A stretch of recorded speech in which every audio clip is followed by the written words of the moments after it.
장제원 전 의원이 어젯밤 서울 강동구의 한 오피스텔에서 숨진 채 발견됐습니다. 10년 전 당시 비서에게 성폭력을 저지른 혐의로 경찰 수사를 받아오던 중이었습니다. 자, 이 타살 흔적은 없다고요? 네, 맞습니다. 장제원 전 의원이 어젯밤 11시 45분쯤 서울시 강동구의 한 오피스텔에서 숨진 채 발견이 됐습니다. 이 해당 오피스텔은요, 장 전 의원이 업무 용도로 사용해온 것으로 지금 알려져 있는데, 이 신고를 받은 경찰과 소방이 현장에 도착했을 때 장 전 의원은 이미 숨진 상태였습니다. 경찰에 따르면 타살 흔적은 보이지 않고요. 현장에서 유서로 추정되는 메모가 발견됐다는 보도가 나오고 있습니다. 경찰은 장 전 의원이 남긴 물품 등을 정밀 감식하는 등 정확한 사인을 조사하고 있습니다. 근데 전날까지도 평소와 별로 다르지 않았다. 또 이런 얘기들도 있었어요. 예, 장 전 의원이 전날까지도 주변 사람들한테 업무 관련 지시를 하고 이러면서 평소와 그리 다른 모습을 보이지 않았다고 합니다. 다만 주변 사람들한테 최근에 혼자 있고 싶다 이런 식의 얘기는 했었다고 합니다. 아하. 그런데 최근에 그 성폭력 의혹 수사를 받고 있었는데 그 수사와 이번 사망이 관련이 있는지는 확인되지 않았는데 경찰이 지금 현장에서 발견된 메모 등을 토대로 그 관련성 여부를 조사하고 있습니다. 장제원 전 의원 최근 10년 전에 비서를 성폭행한 혐의로 경찰 조사를 받아오던 중이었습니다. 이게 어떤 사건이었던 겁니까? 예, 말씀하신 것처럼 10년 전에 비서를 상대로 성폭력을 행사한 사건 의혹이 최근 불거진 상황이었습니다. 이 고소인 측에 따르면 장 전 의원이 부산 소재의 한 대학 부총장으로 재직하던 당시, 그러니까 지난 2015년 11월 18일경입니다. 여비서 A씨를 성폭행한 혐의를 받고 있는데요. 당시 장 전 의원은 아버지가 설립한 한 부산 대학의 부총장이었고 A씨가 비서로 일하고 있었습니다.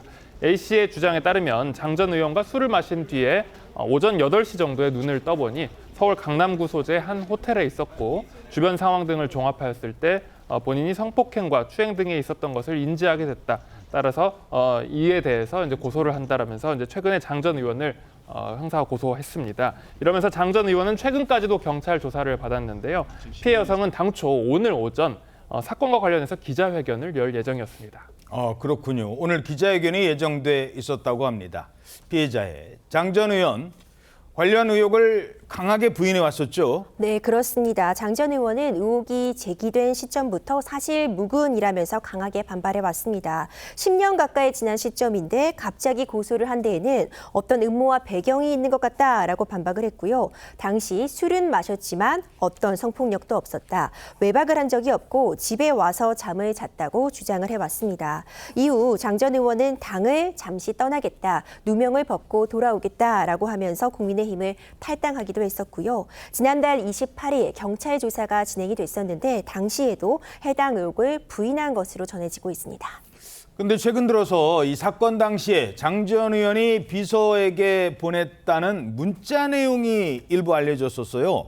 예, 일단 그 앞서서 일부 보도를 통해서 사건 당일 2015년 11월 18일 오전에 장 전 의원이 그 비서 A씨한테 보낸 문자 내용이 일부 공개된 게 있었거든요. 예. 그 공개된 걸 보면 뭐 그렇게 가버리면 내 마음을 어떡하느냐 이런 식의 문자를 여러 차례 보냈다가 보도가 됐었습니다. 근데 어제 그 비서 A씨가 추가 보도 자료를 내면서 문자를 더 공개한 거예요. 예. 근데 어제 공개된 그 문자 내용에는 그 A씨 주장에 따르면 2015년 11월 사건 당일에 A씨가 호텔방을 빠져나오니까 장 전 의원이 곧바로 전화를 했고 통화가 되지 않으니까 통화하자, 걱정된다, 방송 취소했다 이런 식의 메시지를 보냈다고 합니다. 예. 그리고 잇따라서 어디냐, 왜 답을 안냐, 나한테 화났냐 이런 식의 문자를 보냈고 오후 4시 50분쯤에는 하루 종일 마음이 너무 힘들다, 내일은 꼭 출근해라 이런 메시지를 보내고 그 다음 날에도 내가 어제 너무 기분이 들떴나 보다, 감정도 북받쳤다, 너랑 함께한 시간도 너무 즐거웠다, 월요일에 좋은 마음으로 만나자 이런 식의 문자를 추가로 보냈다고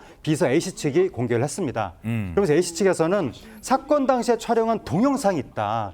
그리고 국가수 감정서 등도 있다고 하면서 그러한 증거 자료를 수사기관에 제출했다고 밝혔습니다. 사건 당시 영상이 있었다고요? 네, 그렇습니다. 어제 보도가 됐는데요. 장 전 의원은 앞서서 당시 호텔이 아니라 집에 있었다 성폭행 의혹을 이제 강하게 부인해 왔었습니다. 그런데 어제 JTBC가 이 사건 당시 피해자가 증거를 남기기 위해서 촬영한 것이다라면서 동영상을 공개했습니다. 이 보도에 따르면요, 당시 비서 A 씨는 이제 호텔에서 눈을 떴을 때 왜 자신이 호텔에 있었는지 생각이 나지 않았다. 그리고 놀라서 돌아보니 옷을 입지 않고 있었고 휴대폰과 옷을 찾아서 급히 화장실로 숨었다고 주장을 했습니다. 그 이후에 증거를 남기기 위해서 이제 영상을 촬영했다고 한 건데요. 서랍장 위에 놓인 스마트폰을 촬영을 했는데 그 해당 스마트폰의 배경 화면을 보면 이제 장제원 전 의원임을 이렇게 추정할 수 있다라고 보도가 됐습니다. 하지만 이 해당 남성이 장 전 의원이 맞는지는 아직 정확히 확인된 바가 없습니다. 예, 이 영상 속 남성이 누구인지는 확인은 되진 않았고요. 이 영상에 대한 장제원 의원의 입장은 알려지지 않았습니다. 결국 밝히지는 못했습니다.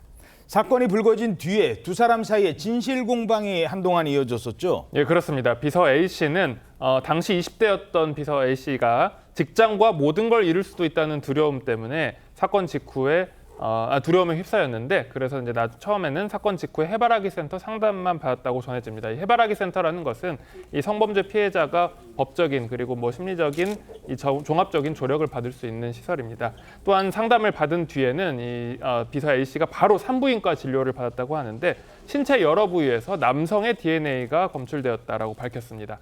한편 A 씨에 따르면 사건 8일이 지난 뒤 장 전 의원과 한 식당에서 만났는데 장 전 의원이 A 씨에게 여자친구 하겠냐라는 제안을 해서 거절을 했다고 하고요. 그리고 12월 초에는 자신의 집으로 불러서 장 전 의원이 무급휴직을 제안하면서 돈 봉투를 건넸다라고 주장했습니다.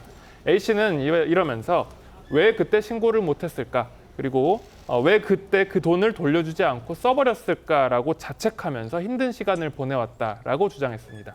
여기에 대해서 장 전 의원은 돈 봉투를 건넸다는 주장은 사실이 아니다라고 반박하기도 했습니다. 예. 자, 이러면서 비서 A씨 측에서 당초 오늘 기자회견을 예고했던 상황이었는데 이 기자회견은 결국 취소가 됐어요. 그렇습니다. 이 고소인 피해자 A씨 측에서는요, 어제 성폭력 사건과 관련해서 그 당일 촬영한 것이라 주장하는 동영상과 사진 자료를 수사기관에 제출했습니다. 그리고 오늘 10시에는 기자회견을 예고한 상태였는데요. 어젯밤 장 전 의원이 사망했다는 보도가 나온 뒤 이 A씨 측의 법률 대리인은 기자회견을 취소한다고 전했습니다.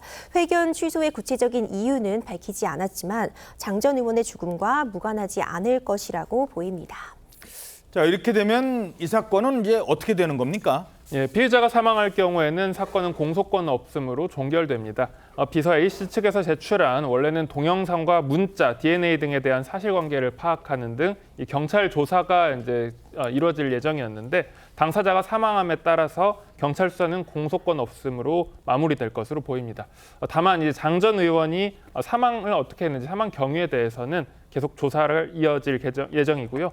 빈소는 고인의 연고지이자 지역구가 있었던 부산에 마련될 것으로 알려졌습니다.